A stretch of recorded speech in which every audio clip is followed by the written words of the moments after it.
Coming to you from Rochester, Minnesota, our town.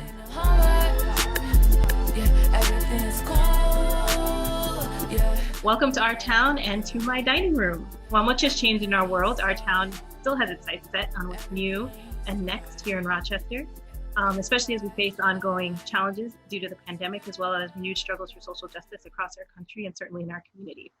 So today we have the pleasure of sitting down with a new face in our town, Pam Hugdahl of the Rochester Arts Center. She's the new executive director, and we're so happy to have her here. Welcome to our town. Thank you. I'm happy to be here. So tell us a little bit about yourself. Where are you coming to us from? I am coming to you from, most recently, I was in Port Washington, Wisconsin, working with the Port Washington Saukville Arts Council, and prior to that, directing the Cedarburg Art Museum, both in Ozaukee County along the southeast area of Wisconsin near Lake Michigan. I received my master's at University of Wisconsin-Milwaukee in art history and nonprofit management, and did my undergraduate Bachelor of Arts in art history at Mills College in Oakland, California, and spent about 13 years at the Walker Art Center, where I began my career in the arts. So not new to Minnesota at all, actually. No, I'm actually originally from Duluth, Minnesota. Well, that's fantastic. Well, welcome to the south side of Minnesota. Yes. So, this is a pretty big question, but as you're starting a new role, what is your vision for your first year at the Art Center? My vision is to really fill the spaces, really make this a community space for the arts. Looking forward to having a lot more online programs as we proceed through the pandemic, but also we're creating some programs that allow for physical distancing.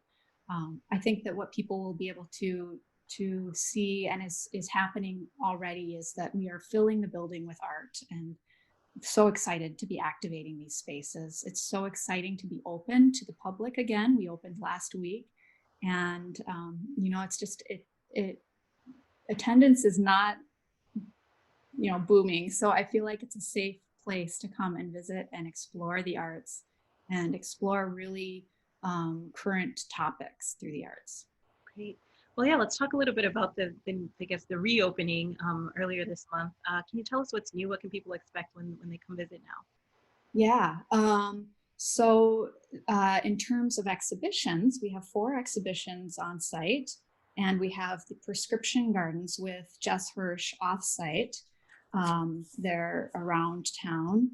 The exhibitions we have are Creative Confinement, Art Under Quarantine. That is with 6 local and internationally recognized artists, all working in quarantine during the pandemic. So this art is all brand new, just happened, and some of it is ongoing. So we're really excited to be able to present that in our galleries. Lifeline is portraits of Rochester essential workers, painted or made by Rochester artists. So really a local exhibition and highlighting the talent that we have here in town. Grief Unmasked was prepared in collaboration with the Center for Grief Education and Support through Seasons Hospice, with students' masks that they made as a way to express their grief and a depiction of their loss of loved ones. And then we have an exhibition with Shanur Shafkat from Pakistan, who shows kind of the dichotomy of motherhood, kind of the struggles of this being a mother, and what you have to give up for your raising your children that you love unconditionally. Something that I can relate to. Same here. Yeah. And then, like I said, the Prescription Gardens. And I also want to make sure that I mention our Total Arts Day Camp. We're so excited. I feel privileged that we're in a position to be able to open our building for our Arts Day Camp. It's going to be run on a very limited platform this year. 8 students at a time come in for a week. and can do a nice immersive camp experience. And so we have 8 spaces available in a new session starting August 10th through 14th for 1st through 3rd graders. And we also have a couple spaces left for 3rd and 4th graders in our last week of August. Well, that sounds like some amazing and diverse programming, and congratulations to you and your staff for being able to do all of that in this particular context. We've only got a few seconds left, and I did want to, get your thoughts on this. We've got the COVID-19 pandemic. Certainly, we're also seeing, like I said before, a renewed struggle for Black lives and racial justice. What do you see as the role of the arts in this context? I really see the arts in general as a platform for discourse, discovery, bringing in new ideas. Sometimes they're challenging, sometimes they're easy to digest. And an art center is a place to do that in a safe way. Great. Well, thank you so much for joining us, Pam, and we'll be looking out for new things at the Art Center, and we'll be welcoming you back another time. Thanks a lot. Great. Thank you so much.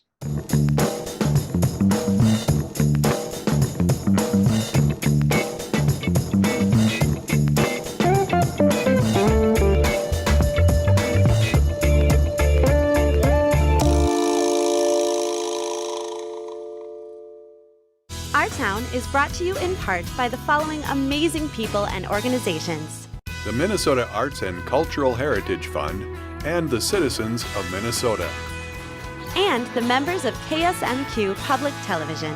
Thank you. Be sure to stick around. We've got more great stories coming your way next. We get outdoors and check out the sites at Cascade Lake, and we talk to the Housing and Redevelopment Authority about the steps they're taking to confront housing insecurity in the wake of the COVID-19 pandemic. But up first, we visit Rochester's restaurants to see how they're faring in these challenging times.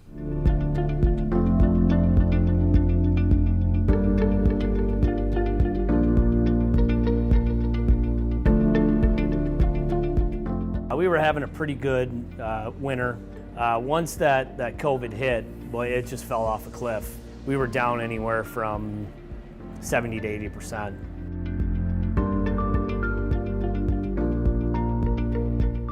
Being a brew pub, we were allowed to distribute our beer via our delivery drivers and curbside pickup. Our sales probably dropped about 30%. The most difficult part right away was the employee side. We furloughed probably close to 90% of our staff right away. It was pretty rough for about 6 weeks. The hardest part of this has been the fear of unknowing. A lot of fear of our staff getting infected. And we also, we're just nervous that we may see family and friends lose their lives to this. The second that's been really frustrating is just not being able to look forward and to try to see what's coming next.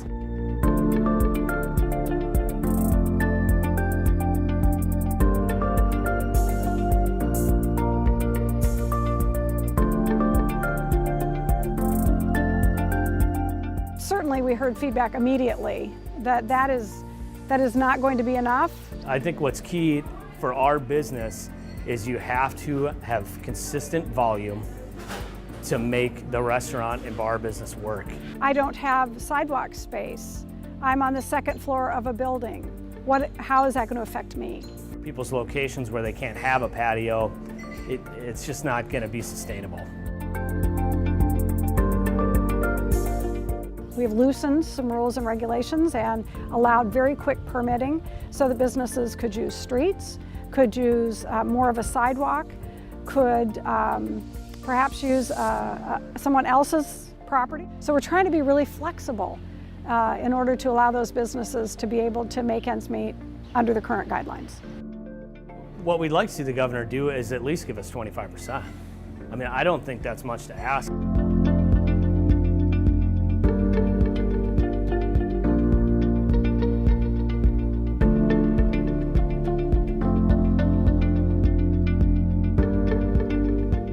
We have worked with Ecolab to get a specific set of chemicals that will kill anything related to COVID. We have someone on staff who's spraying down door handles, and our menus are all throwaway menus. They're recyclable. Our Staff is all wearing masks. Of course, sanitizing, employees wearing masks. We have plexiglass now up front to place your takeout order, 6 feet stickers, and making a new exit, taking tables out when we can finally open. So it's been a lot of prep work, but I can definitely tell you we're ready. There's no doubt. I think the economy needs to get back going. The practicing social distancing and doing all the things we need to sanitize and to not spread the virus is also just as important. But to have the economy open back up and be able to save businesses. Being in the medical field, I deal with the COVID disease on a daily basis. It would make me slightly nervous just because of what I've seen with the virus. However, I think businesses are really taking a lot of measures to be responsible, safe, and smart, and we have to start back up. One of my fears would be opening stores, bars, restaurants too quick, allowing too many people in, and seeing people in this community come down with COVID that are medically compromised, which of course we have healthcare patients here.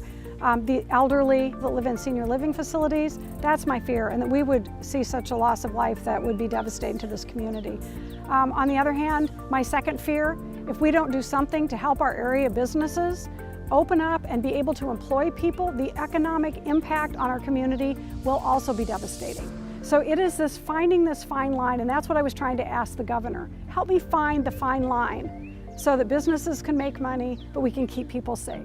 I can definitely say the public, for the most part, is ready.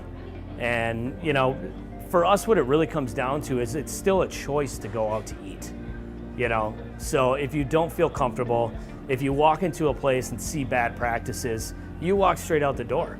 I am just so grateful to all of Minnesota for getting through this together, working as hard as we can to be innovative during a time of a pandemic, something that we've never really planned for. For more information about this story and other Our Town features, connect with us on Facebook, Twitter at KSMQ #OurTown, or ksmq.org/OurTown. Just take your time, count your blessings.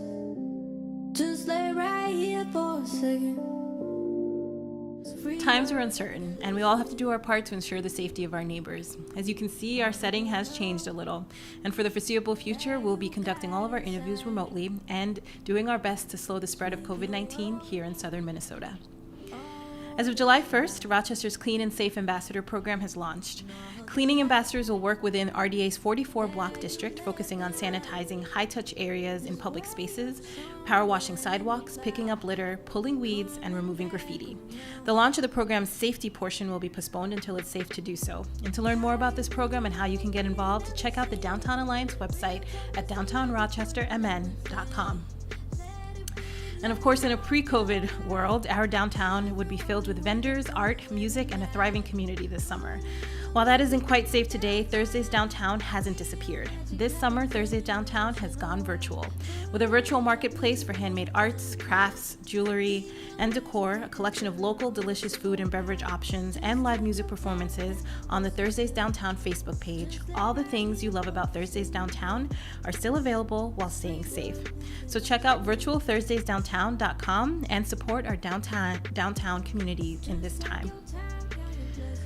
On August 26, 1920, the 19th Amendment to the Constitution was ratified, guaranteeing white women the right to vote in the United States.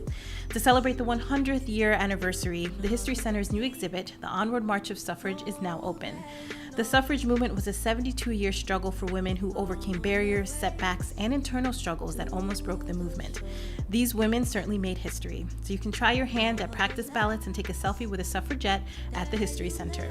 The History Center is open from 9 to 5, Tuesday through Saturday, and admission is $5 for adults and $2 for children. Learn more on their Facebook page or on their website, olmstedhistory.com. Although things are opening up around Rochester and we've been able to enjoy some of our favorite activities, especially those that take place outside, some of the old hazards should not be forgotten. For example, sadly, a boy drowned last month at the newly opened Cascade Lake. City officials warned that the lake is shallow and no lifeguards are currently on duty, so we should be mindful when seeking relief from the hot and humid weather that we're having. With safety in mind and a look toward better days to come, we get a tour of the lake in this week's Walkabout segment.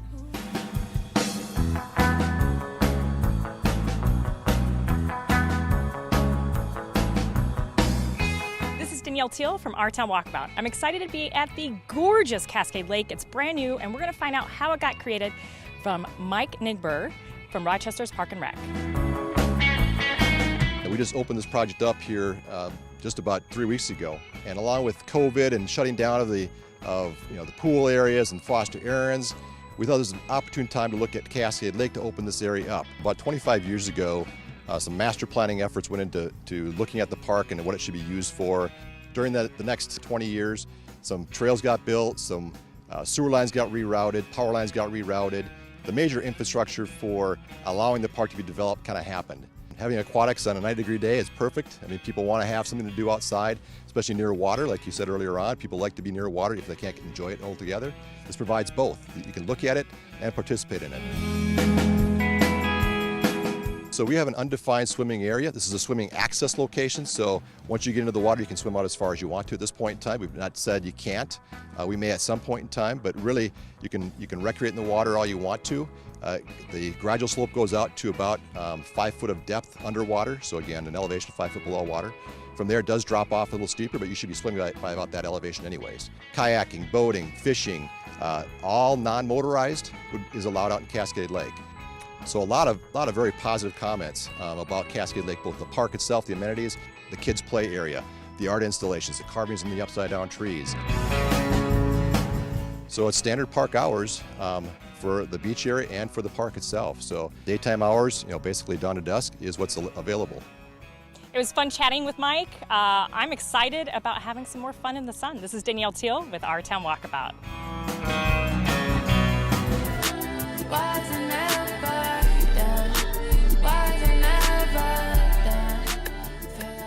Housing insecurity in our city is not a new problem, but as with everything else, due to the pandemic has brought some serious issues of disparities on a number of different fronts in sharp relief. So today we're joined by Mary O'Neill, the Housing Stability Team Program Manager at the Olmsted County Housing and Redevelopment Authority, and she's here to tell us more about what the HRA is doing to support individuals and families during this really challenging time. So welcome to Our Town, Mary.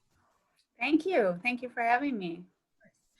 So can you tell us a little bit about, I know you recently there was some new transitional housing opened up. Can you tell us a little bit more about that? Yes, the HRA has leased 2 buildings in our community, one on North Broadway and one on 11th Avenue Southeast. And these are single room occupancy for single adults. We have capacity for 27 between the 2 buildings. So we've been able to house 27 people as of July 1st. Okay, wow. And is there an end date to that or how long can they stay there? Yeah, the one building on 11th Avenue Southeast is really considered transitional. We have that lease through the end of 2020. And then the other building, we actually got approval from our board this week to lease that for the next 2 years. So that's a little bit more permanent. Okay. And yeah. Since it just opened, I mean, are you at capacity? Kind of what are the numbers looking like? Yeah, we are at capacity. Definitely a need. Yes, definitely a need. We received actually 58 applications for the 27 openings we had. So we filled it on day 1. That's amazing. So yeah. I know these new housing facilities, they're part of ongoing steps the HRA has been taking in the wake of the pandemic. Can you talk to us a little bit about some of the other steps that you've been taking over the last few months? Certainly. We have, in addition to working collaboratively with the city at the library staff at the day center, we've actually housed several people and families, homeless families, in hotels. We really targeted families who had really nowhere else to be. And then also adults who had underlying health conditions who were at more serious risk of illness if they got COVID. So we have had people in hotels, and we've actually been able to transition many of them into permanent housing. We've also just started working with legal assistance of Olmsted County on a new eviction diversion program, with the eviction moratorium being lifted on Monday, or at least that's the set date as of now. We are in the very early stages of talking with legal assistance about a diversion program for evictions. We've also been working internally with our Family Support and Assistance Division to collaborate on emergency assistance programs using the CARES Act funding that we received. So that is also in the works. And then also our COVID rental assistance program, we started up in beginning of April. So that's been up and running. That's quite a bit of work, and I know it's context of uncertainty. I'm sure you're staying on your toes too to see what comes next and confronting the issues as they come. You mentioned the rental assistance program. Can you tell us a little bit about what that's designed to do and how it works? Yeah, that rental assistance program is really a response to COVID. It is designed to help households who have been impacted by COVID as a result of illness or layoffs or loss of work. So it is designed to help subsidize rent payments for up to 3 months based on need. And how long will that program run, since we don't really know when the pandemic will? Yeah, well, we are set to run it through at least the fall season, and it really does depend on the funding we have available. So as of now, we're looking at least through the fall. Okay. Yeah. And who qualifies for that program and who doesn't? Yeah, like I said, it's really about people, families, and households who've been impacted by COVID. The eligibility is for people who are at 60% area median income. So for a household of 4, that's about 60,000. So we ask people to complete an application, just describe their specific situation. And then we really look at their current income, not previous income. So if their income obviously has been impacted, we look at that. And then the individual or family pays 30% of their income toward rent, and then we would pay the rest for 3 months. So in addition to that, of course, the pandemic is impacting the way that you do your work and roll out your services. So what are some of the prevention measures you've been taking since the pandemic started to reach out to people, to manage caseloads and things like that? Yeah, HUD has actually allowed some waivers to our face-to-face work. So all of the work now has been done virtually. So our housing inspections are done virtually. We can go into apartments to do housing inspections if they're vacant, so that continues. But otherwise it's done virtually. And then all of our client meetings are done virtually.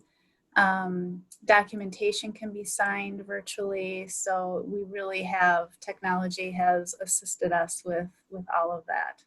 So we really have taken measures to protect the people that we serve and then also the staff here. We had HRA on in a previous season, talking about plans for the year and budgets and things like that, which I'm sure have sort of been thrown for a loop because of the pandemic. But as you're looking into this, forward into the next year, what are some of the ongoing challenges you foresee and maybe some of the opportunities as well? Yeah, well, that's a great question. Certainly, COVID is presenting a very uncertain future for most of us. The eviction moratorium, as I said, is scheduled to end as of Monday. So we really do anticipate some need around that. That may actually create some additional homelessness, which we certainly weren't anticipating prior to this. So there we do anticipate some need. Many households are still struggling with back rent or utilities, unpaid utilities, bills, things like that. So we certainly will see a need there. And then in addition to the homelessness, our shelter space is reduced in terms of capacity because of the need to social distance in those environments. So our beds are limited. So as homelessness increases, or even if it stays sort of relatively the same, we are turning people away from our shelter now. So that will certainly be impactful come this winter as the season changes. In terms of opportunities, I think the CARES Act funding presents opportunities for us. This COVID rental assistance program, hopefully that can continue beyond fall. We certainly, with working with our homeless population, we have created some amazing collaborative partners in the library and some of our own community partners who work directly with homeless individuals. So that has been surprising, and we really hope to continue that momentum in partnering with those agencies. Well, thank you so much, Mary, for joining us. It seems like you've got quite a bit of work ahead of you, and we hope to hear more about the opportunities as you face those challenges as the HRA. Thank you, Nicole. And thank you for joining us, all of you, and hope that you get a chance to safely take in some of the outdoor activities and to support our local organizations and businesses this summer.